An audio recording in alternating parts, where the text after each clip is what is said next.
বসতে হতো। মিলনে বসতে রিটেক ঠিক আরেকবার রিটেক ভাই। এই যে দেখুন আসছে এই সামনে বসে দিল। একে বলে হচ্ছে ফ্রেম। এই ফ্রেমটা পূর্ণ হলো। 28 বছরে লাল গোলাপটা ফিকে হতে হতে এরকম হয়ে গেছে।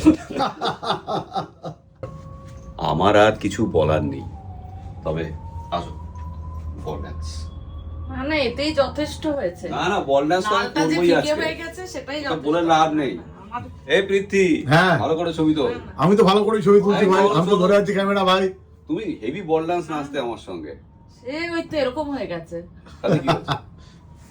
আচ্ছা আরেকদিন আরেকটা শর্টসে দেখাবো মৈত্রীর সঙ্গে আমি বল ডান্স নাচছি। হেভি নাচে, আমিও ভালো নাচি বল ডান্স, হ্যাঁ মানে একদম গ্যারান্টেড। মৈত্রী সেটা বিশ্বাস করে না। আমরা এই মুহূর্তে আছি এথনো হোটেলে।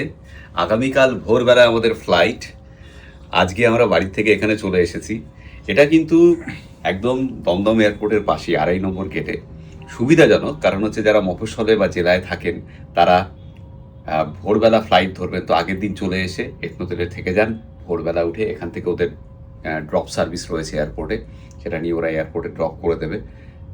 এয়ারপোর্টে যাওয়াটা খুবই হ্যাসেল ফ্রি হবে। নাহলে সেই জেলার থেকে ধরুন আপনি মেদিনীপুরে আছেন, বাঁকুড়ায় আছেন, বা অন্য কোনো দক্ষিণ 24 পরগনা, উত্তর 24 পরগনার কোনো একটা প্রত্যন্ত জায়গায় আছেন, তখন সমস্যা হয় ভোরবেলা ফ্লাইট ধরতে। আর উল্টোটাও ঠিক, যারা রাত্রিবেলা আসছেন এখানে, যাবেন একটু দূরে, কলকাতায় এসে ল্যান্ড করে এখানে থেকে যেতে পারেন, পরের দিন সকালবেলা বাড়ি চলে যান।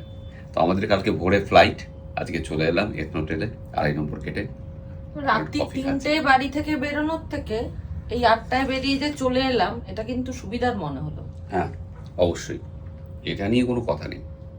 ধীরে সুস্থে ভোরবেলা বেরিয়ে জাস্ট উল্টো দিকেই এয়ারপোর্ট, চলে যাব। ঠিক 1 মাস হলো, এর আগের 3 তারিখ মার্চ মাসের দোলের দিন আমরা ছিলাম হচ্ছে আন্দামানে। সেই ভিডিও আপনারা দেখেছেন, ভালোবেসেছেন। আর আজকে শুরু হচ্ছে আরেকটা যাত্রা।